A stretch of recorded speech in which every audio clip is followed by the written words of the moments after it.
Hi everyone, thank you so much for joining us for this video. If you were able to attend the Parent Night event, thank you for coming. If you were unable to attend, we totally understand that life is busy, and that's why we've created this video for you. The plan was to film the Parent Night event and create a link and send it to you, but we realized after the event that our microphone on the camera was turned off, so we're going to do things a little different. What you're going to see is the slideshow that was presented at the Parent Night event. I'm going to talk through the slides. If you have any questions or concerns or comments, please feel free to reach out by telephone or by email anytime. I would love to be a resource for you as you navigate through being a parent of a high ability learner. Thank you so much for taking time to watch this video. If you did attend the Parent Night event, there may be some things that I clarify a little better in this video, so it may be worth your time to watch. But regardless, I just appreciate that you've taken the time to invest in your child's education, and please feel free to contact me at any time if you have any questions or concerns. Thanks so much and have a wonderful day. Thank you for joining us for this presentation on social emotional needs of high ability learners and parenting with a growth mindset. Our high ability education in East Allen County Schools is called EDGE. That stands for Excellence and Diversity in Gifted Education. Before we start, I just want to clarify that as educators, we realize that not all high ability learners will possess the same traits. We're going to cover a lot of different traits. Some of those traits you will have seen in your child, and some of those you will not think that your child possesses. Just like all students, high ability learners are also unique, so there are a lot of different traits that they can possess. So if we first want to talk about what high ability education looks like in East Allen County Schools, just by definition, Indiana Code defines a student with high abilities as one who performs at or shows the potential for performing at an outstanding level of accomplishment in at least one domain when compared with other students in the same age, experience, or environment. And so what that means is in East Allen County Schools, we identify students for high ability math, high ability language arts, or high ability in both, which we would call general intellectual.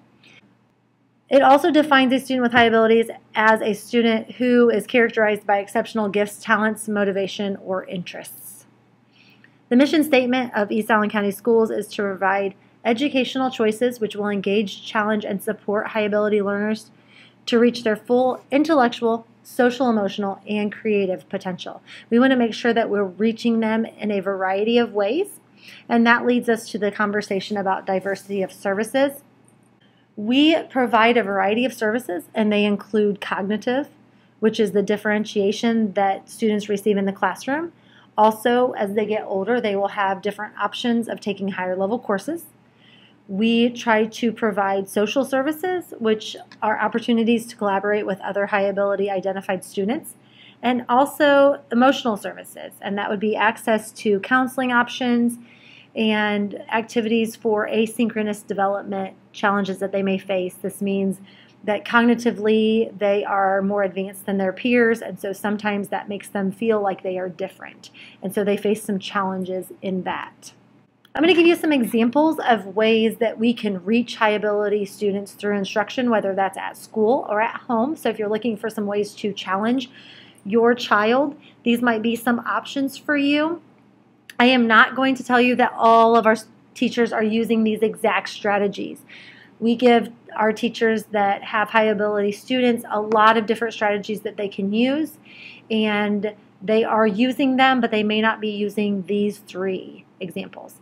So one is we want to make sure that we are putting education or learning into real-world perspective.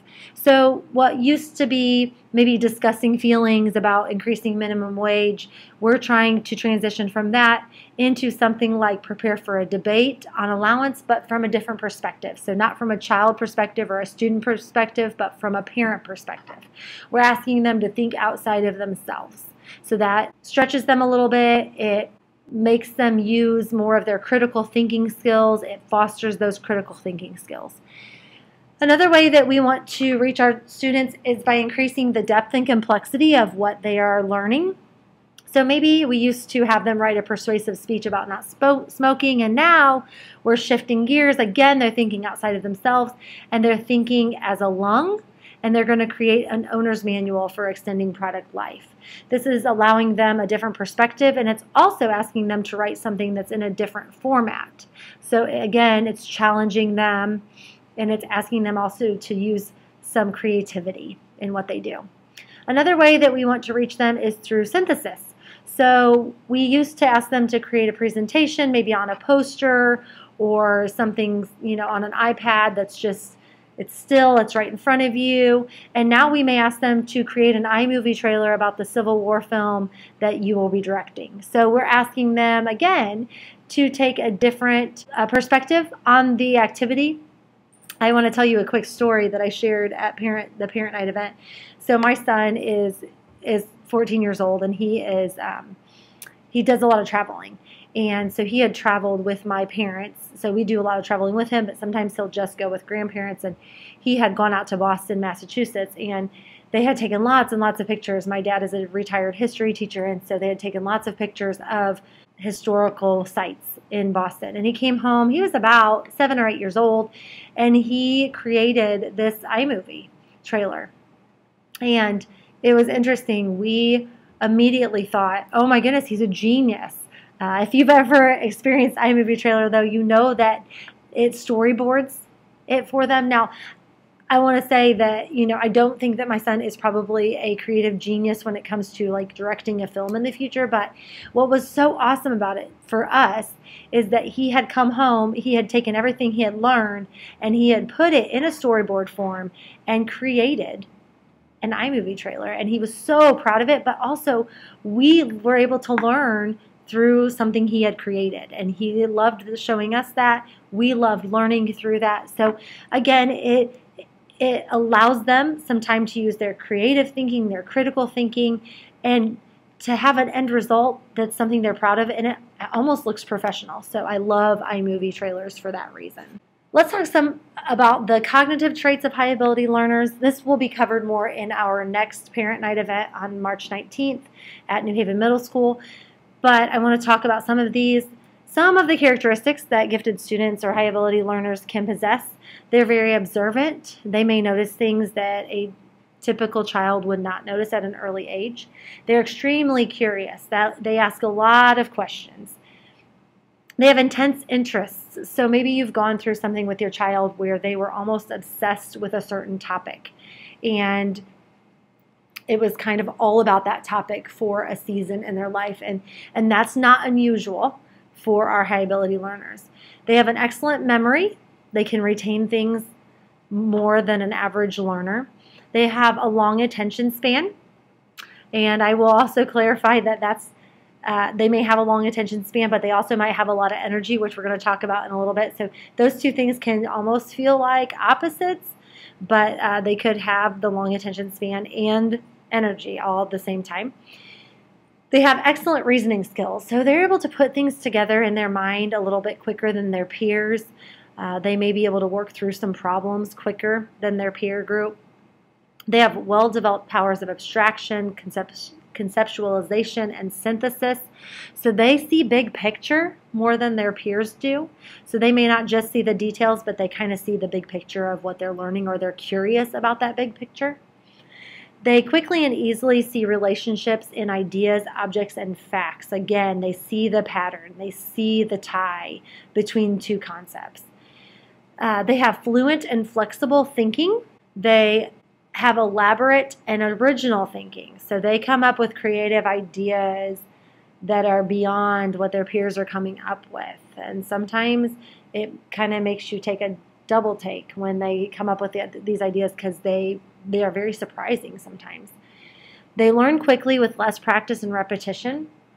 This is something we definitely see in school, and sometimes it surfaces when we have students that don't want to do the homework, and we're trying to figure that out. I don't like the word bored, and there's a lot to be said for having to be bored and using some creativity because of that. But I think for some of our students, while it may take an average learner 30 practice problems over the course of 3 days to learn something. Some of our high ability learners, it's only taking them 5 to 10 problems in 1 day to retain the same amount of information. They also have or can have an unusual and or vivid imagination. So, these are things that sometimes parents will ask about. I don't understand why he is saying this or she is saying this or talking about this. They have this imagination that just it's awesome actually, but it's also different. So some of our high ability learners possess that as well. Now we're going to talk about the social emotional traits that they have and the language traits. So the first one, they're interested in philosophical and social issues. So they are actually interested in discussing things that maybe you think are advanced for the age that they are. They are very sensitive emotionally and even possibly physically. We see a lot of this emotionally. We see quick tears. We see anger when their ideas are not used in a group setting. And we're trying to provide coping mechanisms with that. But we also see it physically. And I think the physical part is something that we start to see young. And I always use the example, my son he could not have tags on his shirts. And then there was one summer where he did not want to wear shorts. And it was basically a texture issue for him. I don't know if he didn't like the breeze on his legs, but he was just physically very sensitive to some things. And so what we know now is that actually ties in with, being a gifted or high ability learner for him. It doesn't tie in scholastically, but it makes more sense for us. These students are concerned about fairness and justice, and truly it bothers them to the core if something is not fair or something is not right. They are very black and white as far as what they see as right or wrong, and they are very quick to point that out to adults. And so we work with them on coping with that. And I'm going to talk about some parenting strategies you can use, but we work with them at school about how to do that in a social setting in which you can do the right thing and tell the right person, but do it in a socially acceptable way, because these are the students that are the first to blurt out that someone did something wrong or tell on someone. And again, there's a place and a time for that, but we want to make sure that we are helping them with the social cues that go along with that. We see a lot of perfectionists in our high ability learners, and that is it's a struggle when you have a child in your house that is a perfectionist. I know it's very stressful for them. It becomes stressful for the parent, so we're going to try to help you, and growth mindset actually is going to help us a lot with that as we talk about growth mindset. These are students that have energy. In the Parent Night event, I explained that I have students that I go out and work with, actually a lot of our students that are high ability learners. And I was at a school the other day, and there was about 4 or 5 groups of students being pulled, and my group was one of them. And I noticed as we were walking down the hallway that a lot of these groups, they're in their straight line, their eyes are forward, they're not talking. And then I had 2 or 3 in my group of 15 that were almost bouncing off the walls. Almost looked like a pinball, both of them. And I was constantly redirecting and I just kind of had a chuckle in my head, because I know this about high ability learners. Some of them just have so much energy. They have so much they want to say. They have so many ideas, and there's so much going on in their brain, and they almost just can't contain that. So you will see children with lots and lots of energy that are high ability learners. They have a well-developed sense of humor. These are the students that understand sarcasm early. These are the students that understand jokes before some of their peers. They're intrinsically motivated in areas of choice. And I think what's important about that is when you talk about intrinsically motivated, sometimes parents will say, well, my son is not even trying in his language arts class. Notice that I'm saying areas of choice. And again, I think it goes back to that intense interest. When they like something, they really passionately like it. And so we see a lot of motivation in those areas when it's something that they have bought into and they really enjoy doing. They relate well to adults. Maybe someone has said about your child, they're an old soul. And sometimes that's just maturity, but sometimes that is a high ability learner cognitively. They just feel like they relate better to adults than to their peers. They can have an extensive vocabulary. They use vocabulary that you would not expect them to use, and they use it in context. And whether that's when they're young and it's advanced vocabulary, or even when they're in high school and they're using vocabulary words that maybe they've encountered in school, most students are not using them and applying them outside of school, but your student is, and that's because they retain that vocabulary and they enjoy using those big words. They may read very early, and maybe you were in a situation where someone was like, oh, I cannot believe your child is reading so early. And in your head, you're thinking, it's nothing that I did. It just came natural to them. So that may be something that they can do. They can read rapidly and widely, meaning they like a variety of topics when they're reading.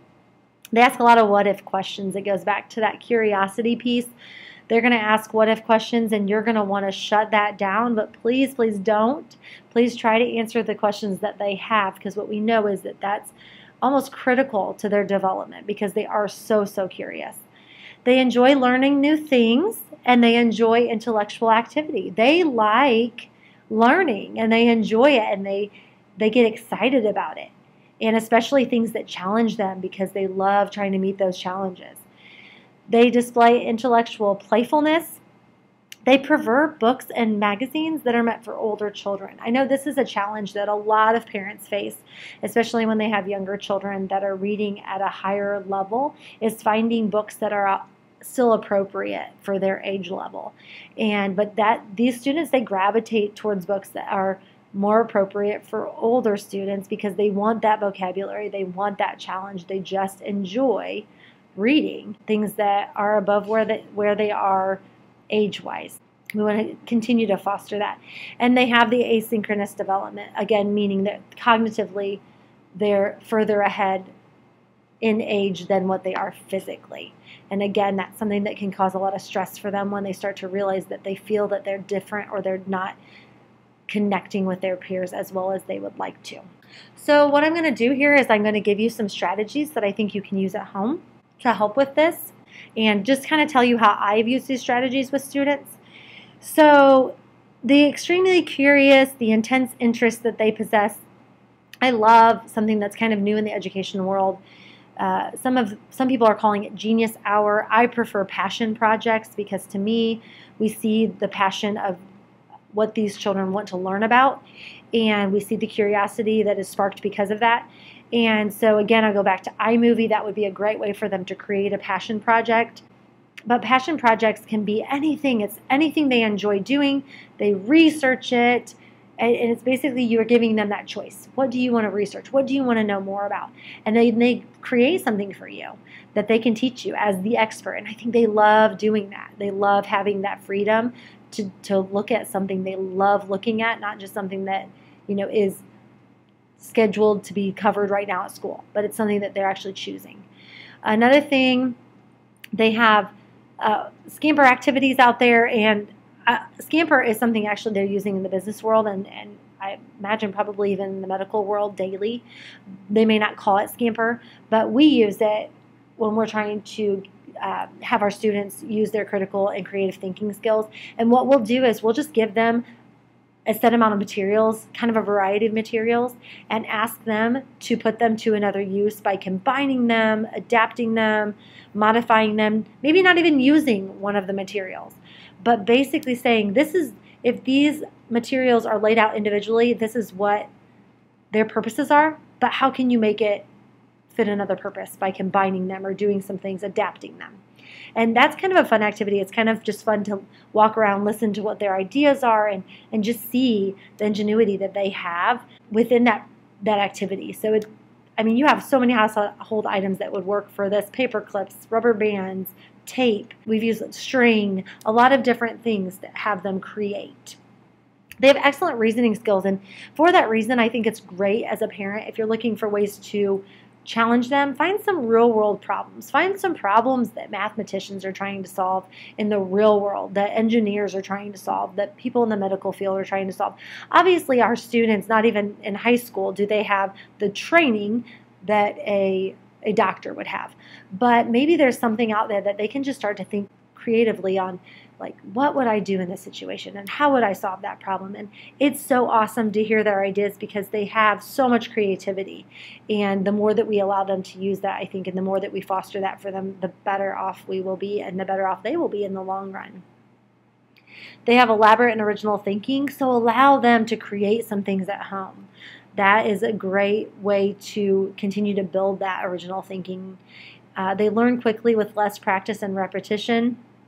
Again, going back to projects and that unusual and or vivid imagination projects, giving them options that, and it doesn't even have to be something that's on an iPad or on paper. It can be a poem, it can be a rap, it can be a song, and they can show that learning or discuss that with you in so many different ways. Because they're very sensitive emotionally and physically, but more emotionally, we need to make sure that we are discussing criticism with our high ability children. They are very quick to get their feelings hurt, and so we need to make sure that they understand that especially teacher criticism or critiquing is really for their benefit. And it's very difficult for them to understand why peers would criticize them as well. And so maybe even possibly at younger ages, doing some kind of role play where they're in situations and just how to cope with those situations. Listen to their needs. Listen to their needs. And I recently heard someone say or saw something that said, if you don't listen to the little things, then they won't talk to you about the big things.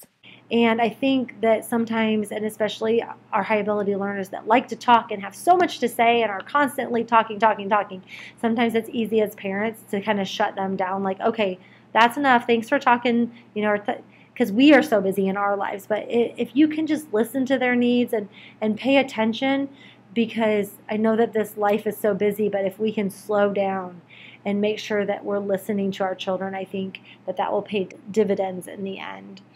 Because they are perfectionists, it's really important, I think, that we encourage risk-taking, obviously the right kind of risk-taking, but that we are encouraging them that, school is a safe place to try to get the answer right. And if you don't get the answer right, it's not the end of the world. At home, doing some things, I think some of our students now that are high ability learners, especially because some things have come easy for them for a really long time, that when they're asked to kind of stretch themselves and be challenged, sometimes they shut down because they're afraid to be wrong, and we do not want them to be afraid to be wrong. And so I think it's really important for us to encourage them to take risks, to learn new skills, to learn a new sport or a new musical instrument or something that forces them into risk-taking, that you have to start and you may not be great at it at first, but you'll get better by practicing. I also think we have to model risk-taking and mess-ups, and that's really hard to do as adults. We like to be right. We like to do things well, and I think our children need to see us in the process of taking that risk and messing up and learning from it and getting better because of it. We also need to, I think, build their self-esteem and help them with that. And so sometimes self-esteem presents as something that they are strong in, like they have this great self-esteem and they can tell you what they're good at, but then sometimes really within them they're really having a lot of doubts. And so we need to continue to build self-esteem, and we're going to talk about growth mindset, and I think there's a lot of praise that we can give that's the right type of praise that continues to build their self-esteem and show them that the process and the effort that they're giving, that's what the key is. It's not always just the end result, just the grade, just trying to be the best, but it's also the process. And I think we can definitely invest in them that way and help them learn that. Because of the asynchronous development, the self-esteem is huge, but also with relating well to adults, I think it's important to allow opportunities for our children that are high ability learners to shadow adults or work with other students that are older than them in situations that are good situations. So asking, maybe you have a friend that's in a career that your child can go shadow them for an hour or a half a day or whatever that looks like. Or maybe they can intern for them if they're in high school. So giving them the opportunities to collaborate with adults, I think, is so awesome. And also to work with older students, and also that can create a mentor relationship, and I think that's always just beneficial to students. So I want you to take a little bit of time here and look at these words and maybe pause the video and just look at each word individually and think about what comes to mind when you see these words. Okay, so these words, each one of them in some way has something to do with growth mindset. Obviously, creativity, when we allow students to use creativity, we encourage and foster creativity in our children. It kind of breeds thinking outside the box. How would you solve a problem that maybe no one else can solve? Because you have lots of ideas that you're going to throw out there, and then you're going to work through those ideas and find, a success through them. When we look at failure, I think the biggest thing with failure is that we constantly pour into our children that failure is not final. Actually, failure is a way to get better at something. One thing that I ask students is, when you took your last test, do you remember all of the answers that you got correct? And a lot of times they'll kind of shake their head, no, I don't remember that. I say, do you remember one of the questions that you got wrong? And a lot of times they'll just get kind of this grin on their face and nod, yep, I totally remember one of the questions I got wrong. And I'll say, will you ever make that mistake again? And most of them will tell me no. Because when they got the test back and they saw what they had missed, they did not want to miss that question again. So actually the chances are that they would maybe not miss that question if given that again, but they might miss a question of one of the other ones that they got right. Because when you get it right, you kind of just forget about it. But when you get it wrong, you try to learn from it because you're trying to learn from your mistakes. And that's what we want to continue to foster in our students. Risks, I talked about that, just encouraging them to take risks. Risks taken the right way are not dangerous. They're actually very healthy, and especially risks in which we're answering a question that it may not be the perfect answer, but we're still going to answer it and take that risk because school is a safe place for that. Dedication, I think dedication is something that we have to continue to pour in to our high ability learners. Sometimes because it's been so easy, it's hard to be dedicated to getting better at something. It's very easy to just give up. And so we want to continue to foster that with them. Success, I think success is amazing. And I think we should continue to strive for that. We should continue to encourage our children to have success. But high ability learners, sometimes success creates a lot of stress. And they should always be reaching for that success. But I think sometimes we get lost in the destination and we forget about the journey. We forget about the process. And I think we need to continue to work with our students on the process and our children on the process and how that process means a lot too. It's not just the finality of the success. It's also the process that goes along with that. Just to piggyback off of that, persistence obviously is what you have to get through that process successfully. And so we want to continue to try to build that in our students, is that in our children, that they're persistent, that they don't give up quickly, that even when they meet a challenge, whether that's at home or at school or, like I said, in a sport or in music or in anything else in their life, when they meet a challenge, that they persist through it, that they don't quit. Mistakes are what we learn from, and we want to make that a positive word. Like, it's okay to make mistakes. Everybody makes mistakes, and because of that, you become the person that you are through those mistakes, as long as you learn from them. And that's always what I say to students. As long as you're learning from them, mistakes are a good thing. Effort, we want 100% effort. Absolutely, you should always, always push your child to give 100% effort. So if effort to them in one course, 100% effort looks like a C or a B, then if you feel that they're giving 100% effort, praise that for them. Praise that effort. If you feel that they're capable of more, then absolutely you should push them and encourage them and find some resources to help you through that. But effort needs to be praised at all times. Whether they get an A or a B, we need to more and more we need to praise the effort and not so much just that A. But what did they do to earn that A? And I think we need to use that word too, as earn. Courage. So courage just goes along with risks. It takes courage to take risks. And we want to make sure that our children feel comfortable having courage. Okay, I'm going to talk a little bit about fixed mindset versus growth mindset. And I do think that this is really it's just critical to our high ability learners, because a lot of times, because when they started school, things came easy. When they get to something that's challenging, whether that's in 7th grade or a junior in high school or college, I think some of them get really caught up in the trap of fixed mindset. They might believe that success comes from being smart. They were smart, they were born smart, and therefore this is who they are. And when they hit something that's a challenge, oh, I guess I'm not that smart. They believe that genetics is the only thing that's a factor. Environment determine what we can do. And environment plays a part, but I think they definitely gravitate towards the genetics piece. They believe that some kids are smart and some aren't. And you know, you start to hear this at young ages. Oh, he's smart. Or, oh, yeah, I'm not very smart at that. And smart, I think it's a word we need to get away from. Teachers can't override student profiles, meaning as a student, you know, some of our children, especially high ability learners, this is how I'm made, and teachers really aren't going to have a huge impact on that, one way or the other. Growth mindset. So what does someone with a growth mindset feel? So they would say things like success comes from effort. So the harder I work, the more successful I will be. So it's not just from being smart. It actually has to do with effort and the effort that you put forth. They would say that with hard work, most students can do most things, that everyone can learn.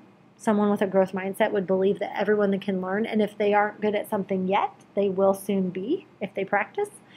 And they believe that the key role of the teacher is to set high goals and provide support and help students focus. And they believe that teachers can help a student learn, even if it's something that the student does not feel that they are natural at. I think it's vital that we challenge our students and then focus on encouraging efforts and the necessary struggle involved in that, because they have to learn perseverance. And again, why we see this as a challenge for high ability learners is because sometimes at young ages they don't have to really practice that perseverance because things are kind of easy. And so when they get to a struggle, we have to allow them to work through that on their own. And then again, compliment them on how hard they are working, not on how smart they are. And Carol Dweck is the expert on mindset, and she's written some books on that. So she's a great resource. And we're going to talk about a book about mindset that I think would be a great resource for parents if you've not received it from us, from the High Ability program. I love showing students famous people who failed, and this kind of goes back to the perfectionists that some of our students are. And you know, I think a lot of people have heard Michael Jordan's story, and I won't read all of these to you, but I think it's just important for them to see that there are some people that have made a huge dent on history in their craft, but they failed before they succeeded. And that actually probably the reason they were so successful is because of their initial failures. And I point to especially someone like Walt Disney, and everything you'll read about Walt Disney. He was a terrible student in a traditional classroom, just did not like school, did not want to do the work, was not motivated. But as he got older, obviously, and even young, he had this vivid imagination, and he had these intense interests. And even I think his first company, it failed. So, you know, a lot of what we see with historical figures or people that have made or have had a great impact on our societies, they didn't start off just being great. You know, I don't believe Michael Jordan probably would have been the player he was had he not been cut from the basketball team. That goes a long way to just show them that people have failed and still had huge success in their life. So I want to touch on this slide a little bit because we talk a lot in our schools about the power of yet. So we hear students say, I can't do this, I don't know how to do this. And what we want to foster in them is the power of yet, which is, I can't do this yet. I don't know how to do this yet. I'm not good at this yet. And one thing that was very interesting to me when I was looking through this book, and again, it's called Mindset for Parents, and some of you have received it from our district. I'll show you a picture of the book so you know what resource I'm looking at. But it's really sad to me if you look at in the middle here where it says kindergarten So if you ask a kindergarten student walking in the first day of school a question that relates to mindset, 100% of them would tell you that everyone can learn. 100%.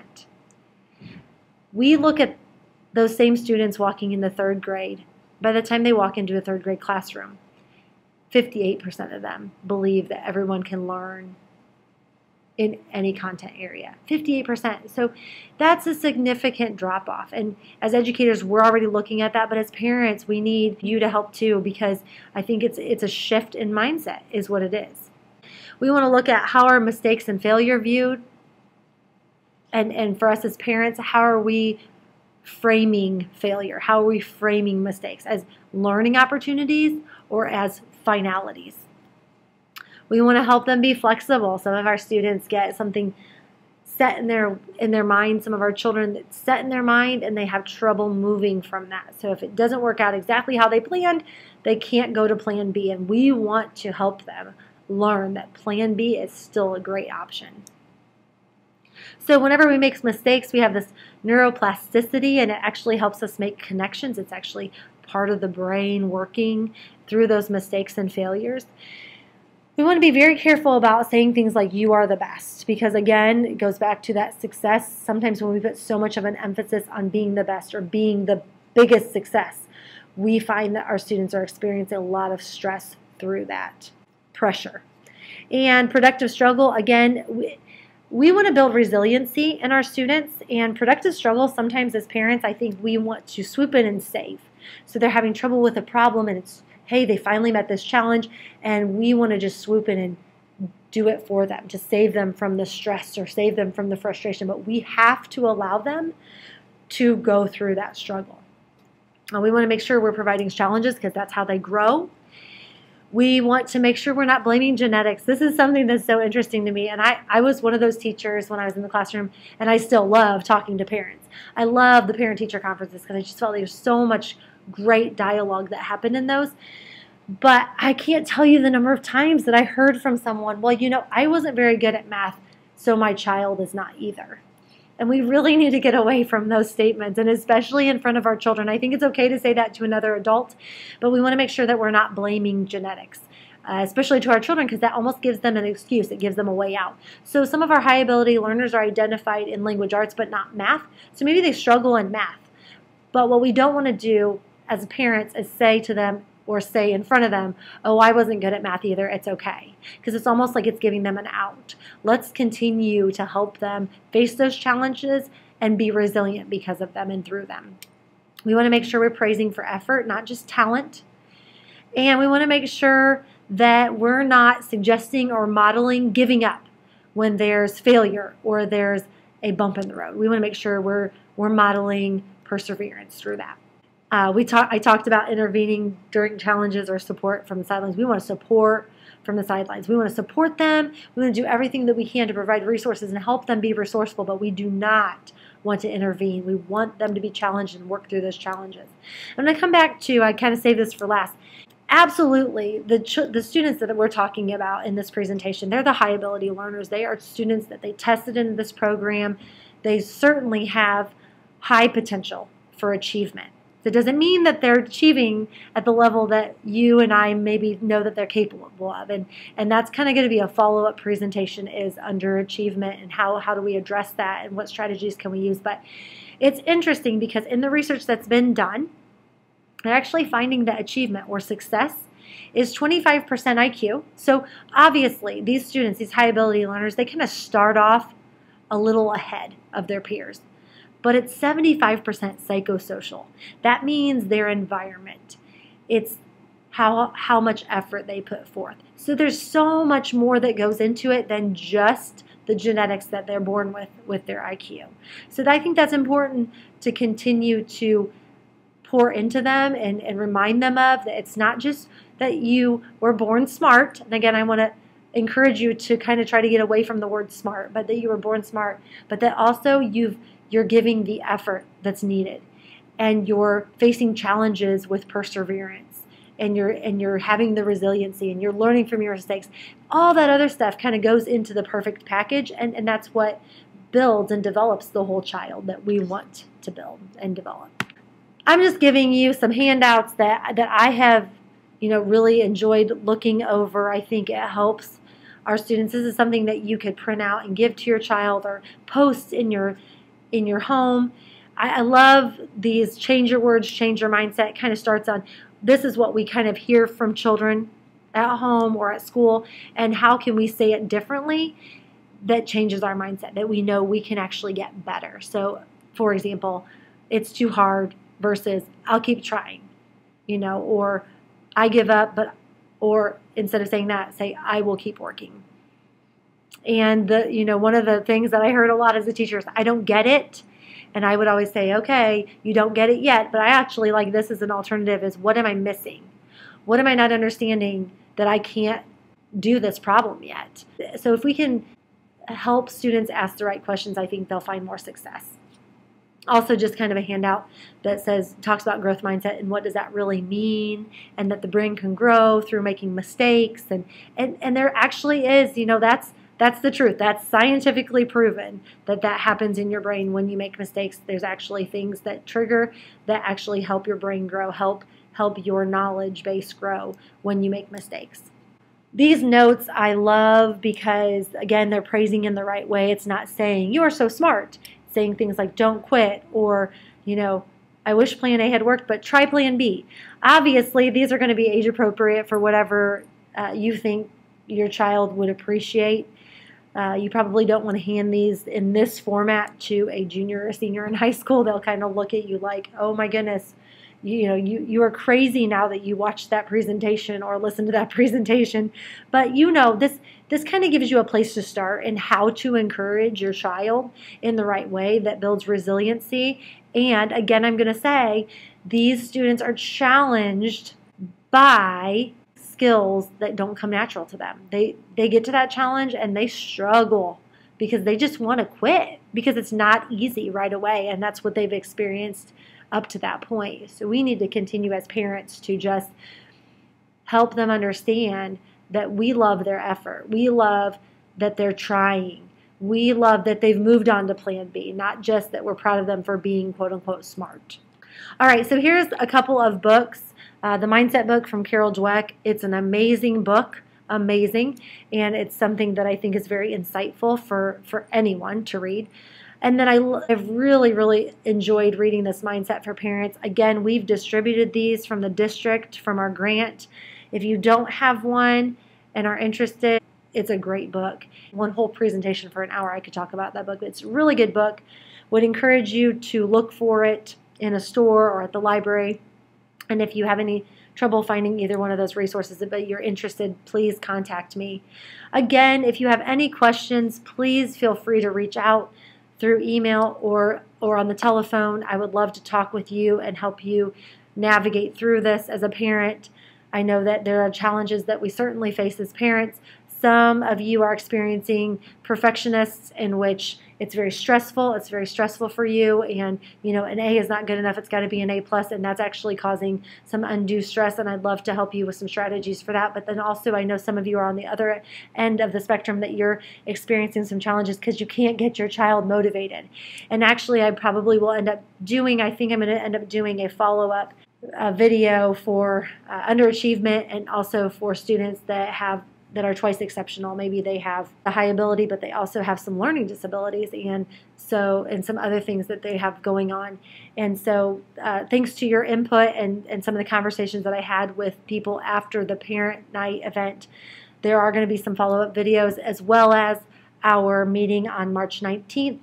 And I hope to see you all there. Thank you so much again for your time. And please let me know if there's any way that we can help. Have a wonderful day.